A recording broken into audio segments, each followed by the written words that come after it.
Welcome viewers to our channel think before you start.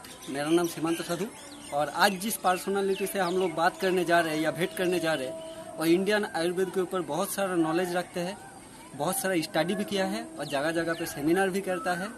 सो उनसे भेंट करते हैं। नमस्कार। नमस्कार। गुम्बा सेन गुप्ता। सो इनसे आज हम लोग कुछ जानकारी लेंगे जो हम लोगों का काम पे आएगा। सो सर, हम लोग पहला बात जो जानना चाहते हैं कि वर्तमान परिस्थिति में आयुर्वेद का इम्पोर्टेंस क्या है।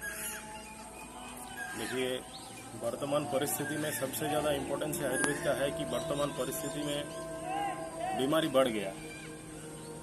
पहले ज़माने में ना इतना बीमारी था, पहले ज़माने में ना इंसान के पास इतना सारा क्रिटिकल इलनेस था। वर्तमान परिस्थिति जो है आज के डेट पर, अगर 70 साल हम जी लिए तो बहुत खुश हैं। अगर हम 80 साल जी लिए तो और बहुत खुश हैं। अगर हम 100 साल जी लिए तो ये मिराकल है। तो वर्तमान परिस्थिति में 100 साल जीना जिस जगह पर आज के डेट पर मिराकल है, आयुर्वेद जिस जमाने से शुरू हुआ था उस समय में 120 साल जीना एक नॉर्मल बात था। तो वर्तमान परिस्थिति जो है इसमें फूड हैबिट्स का प्रॉब्लम है। फूड हैबिट्स है कि क्या खाना हम लोग खा रहे हैं। You are what you eat. आप वो है जो आप खाते हैं। तो सुबह से लेकर शाम तक जितना सारा भोजन हम लोगों को मिलता है, इस भोजन में पोषण तत्व अगर देखा जाएगा तो उससे ज़्यादा जो है वो टॉक्सिन, जो शरीर में हम लोगों का बीमारी ज़्यादा तैयार करता है। Colour food, chemical food, duplicate foods, duplicate essence जिसमें सुगंध आता है, डुप्लीकेट बहुत सारा चीज़ आ गया। डुप्लीकेट मसाला है जो टेस्ट को एनरिच करने के लिए, अजीनामोटो या फिर चाइनीज सॉल्ट, जितने सारे बीमारी है ये फूड से आ रहा है। शुगर भी एक लाइफस्टाइल डिसऑर्डर है। कैंसर भी एक लाइफस्टाइल डिसऑर्डर की जगह पर जा रहा है, क्योंकि हम लोग जो चीज़ बॉडी को खाना चाहिए था वो अब नहीं खाते। जो सोसाइटी को खाना चाहिए वो हम खाते हैं, और सोसाइटी को जो चाहिए आज के डेट पर वो खाना कतई भी सेहत खाना नहीं है, वो उसमें हानिकारक पदार्थ ज़्यादा है। तो आयुर्वेद का पहला जो प्रयोग रहेगा वर्तमान स्थिति में वो है बॉडी को डिटॉक्सिफाई करना। हम लोग साबुन से तो नहा लेते हैं, हम लोग शैम्पू से तो बाल को साफ कर लेते हैं, हम लोग परफ्यूम लगा लेते हैं, सुगंध लगा लेते हैं, लेकिन शरीर के अंदर जितने सारे ऑर्गन्स हम लोगों का है, किडनी है, लीवर है, हम लोगों का सांस लेने का दिक्कत होता है, हम लोगों का रेस्पिरेटरी ट्रैक है, इसमें जितना सारा गंदगी हम लोगों का शरीर में डेली जाता है उसको वॉश करना बहुत ही इम्पोर्टेंट चीज़ है। और ये इम्पोर्टेंट चीज़ के लिए, बॉडी को डिटॉक्सिफाई करने के लिए सबसे बेहतर रास्ता है आयुर्वेदिक हर्ब्स। 90% आयुर्वेदिक जितने सारा हर्ब्स है they are all detoxifier herbs. So सबसे इम्पोर्टेंट आज का डेट में जो परेशानी है, पूरा वर्ल्ड वाइड जो सबसे बड़ा प्रॉब्लम है वो है कोविड-19। और ये कोई पहला प्रॉब्लम नहीं है, इससे पहले भी बहुत सारा वायरस आया था, जैसे सार्स आया था, आपका स्वाइन फ्लू, बर्ड फ्लू, और हर साल ऐसे आता रहेगा। और कुछ सुनने में तो ये भी आ रहा है कि फ्यूचर में और ज़्यादा वायरस आएगा, जिसका तोड़ अभी तक साइंटिस्ट के पास या मेडिकल साइंस के पास नहीं मिला है। जैसे कोविड-19 बहुत दिन पहले आ गया है, तोड़ भी नहीं मिला है। सो मैक्सिमम लोग क्या करते हैं, हम लोगों का सबसे बड़ा जो गलती होता है, वायरस आता है उसके बाद हम लोग ट्रीटमेंट शुरू करते हैं।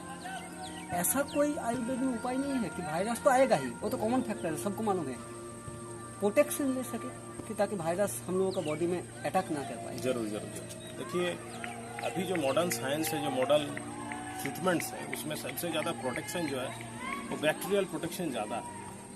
क्योंकि जो बैक्टीरिया है और जो वायरस है, इस दोनों में अंतर, कॉमन फैक्टर यही है कि वायरस और बैक्टीरिया में, बैक्टीरिया जो है उसका जो डीएनए स्ट्रक्चर है ये एक जगह पर स्थित है।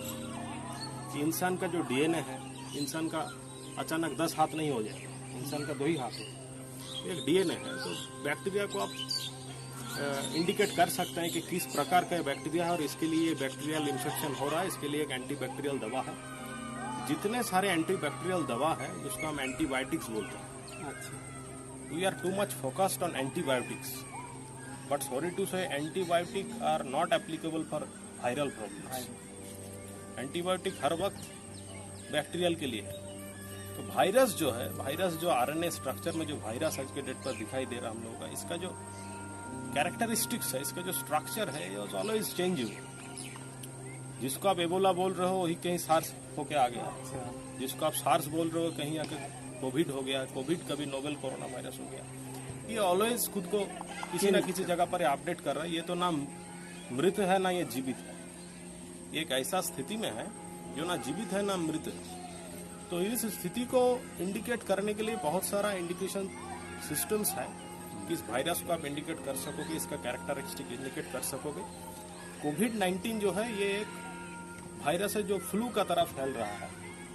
जैसे कि रेस्पिरेटरी ट्रैक डिसऑर्डर जितने सारे होते हैं, जैसे कि H1N1 वायरस जो है, जैसे कि इन्फ्लुएंजा वायरस है, सोर थ्रोट्स हो गया, कोल्ड एंड कफ का प्रॉब्लम हो गया, जिसमें रेस्पिरेटरी प्रॉब्लम ज़्यादा होता है। इसी चीज़ को इंडिकेट करके उसके ऊपर ट्रीटमेंट किया जा रहा है।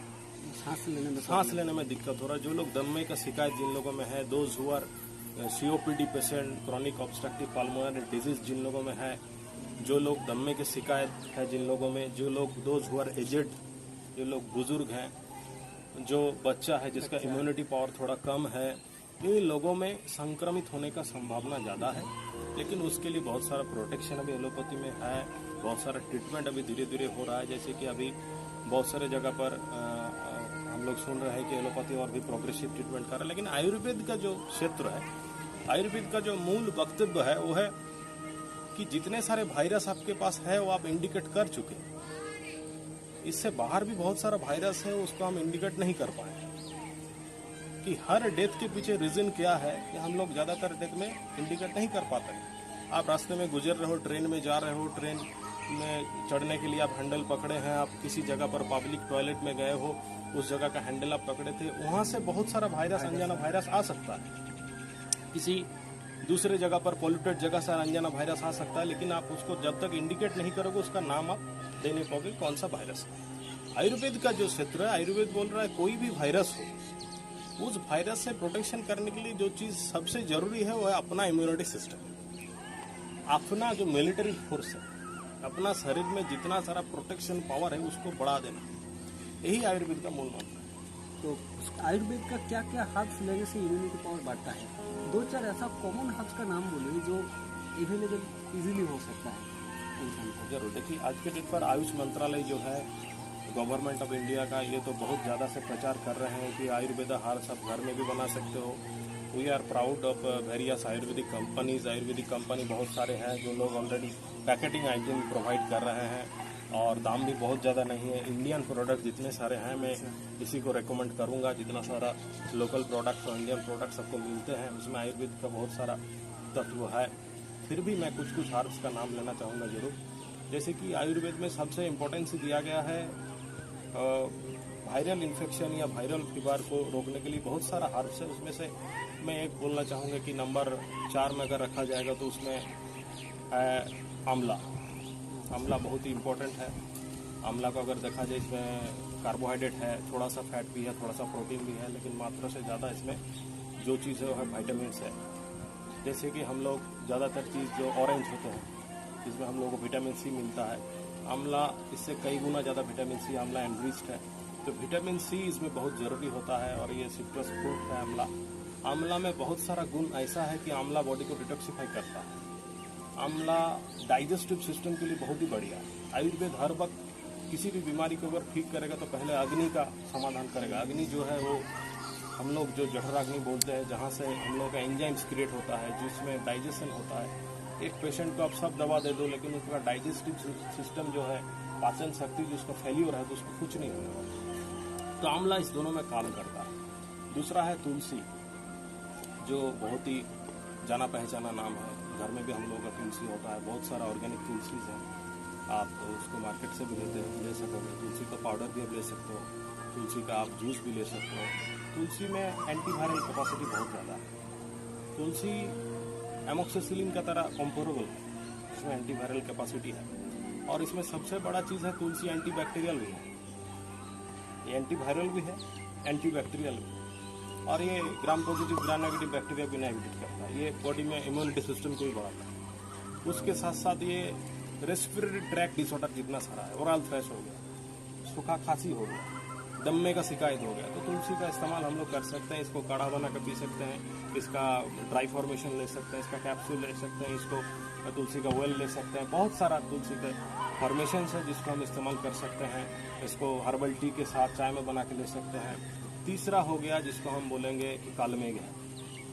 कालमेघ भी बहुत सारा एंटीवायरल कैपेसिटी है इसमें, और ये बंगाल में बहुत ही ज़्यादा इस्तेमाल हुआ था। जब बंगाल में आयुर्वेदिक वैद्य लोग जो थे तो कालमेघ के ऊपर बहुत सारे रिसर्च भी किए थे।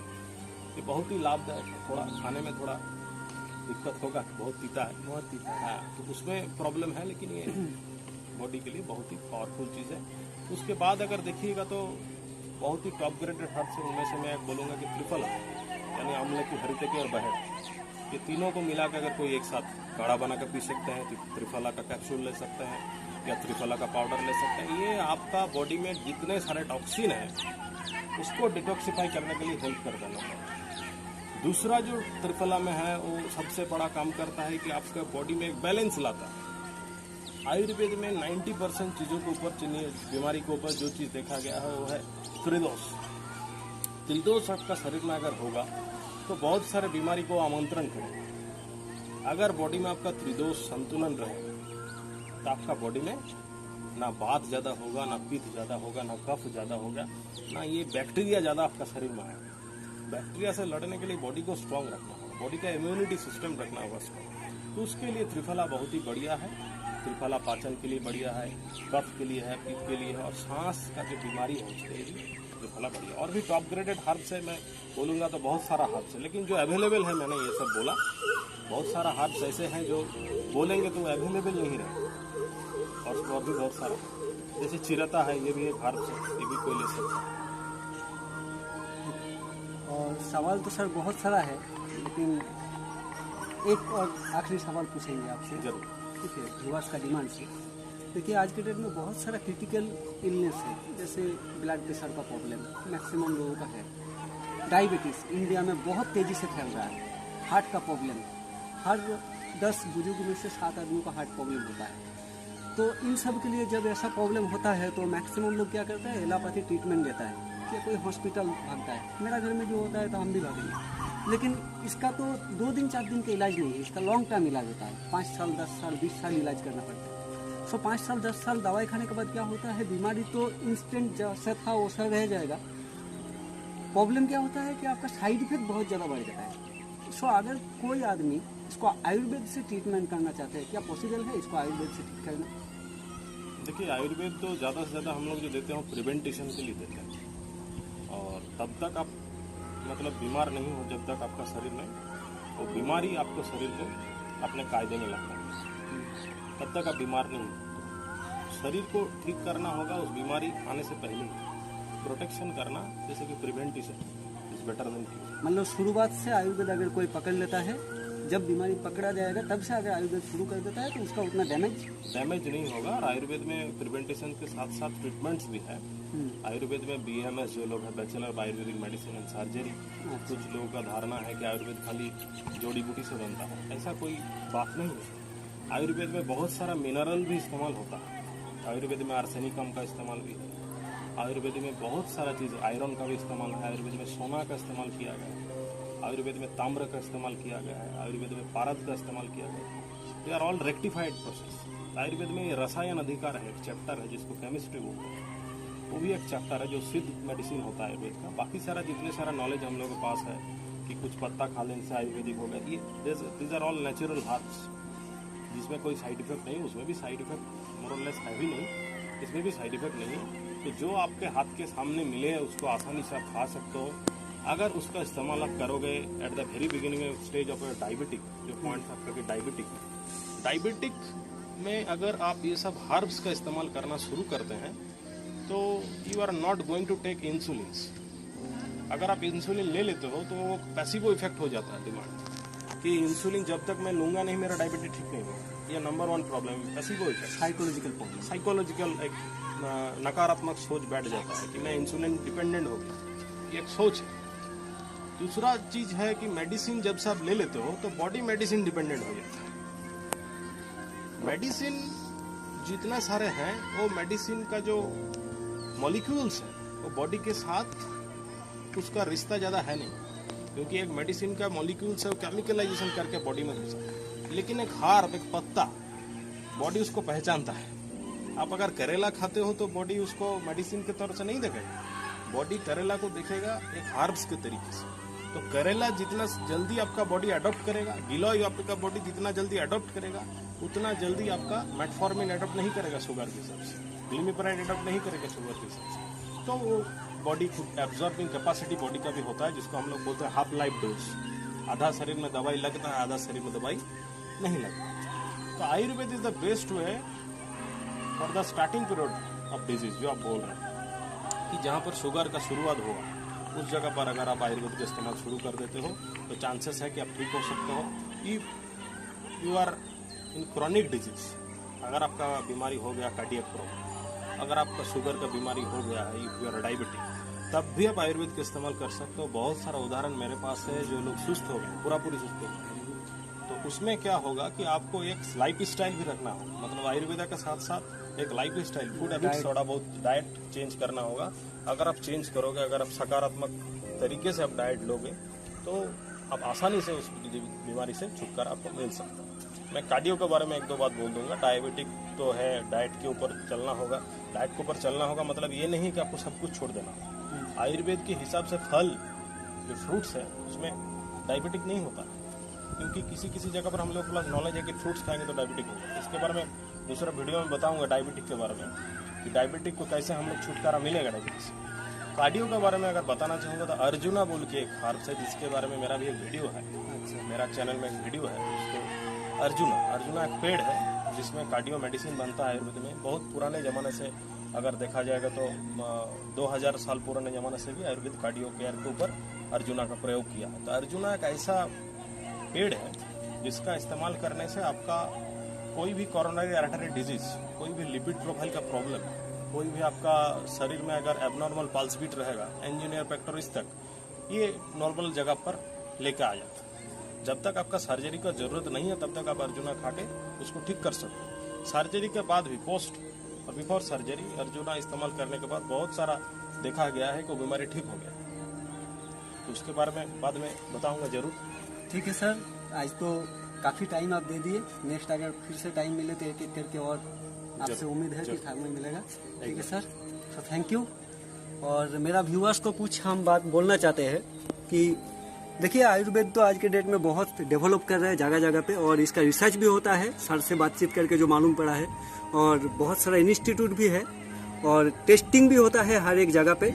और सर से कुछ चीज़ हम लोग लिए भी है, एक एक बीमारी में क्या क्या चाहिए, कौन सा चाहिए, तो नीचे स्क्रीन पे फ्लैश भी होगा नंबर विद कुछ डिस्क्रिप्शन लिंक के साथ। और फूड हैबिट के बारे में सर बात कर रहा था, उसका आगे डिटेल्स चाहिए तो फूड हैबिट के बारे में भी एक नंबर, 2-4 फ़ोन नंबर हम लोग प्रोवाइड करेंगे, उससे आप लोग कांटेक्ट करके टोटली ले सकते हैं। और अगर आप लोग चाहते हैं कि नेक्स्ट एक एक बीमारी के ऊपर वीडियो बने, तो please comment, like, share and subscribe this channel.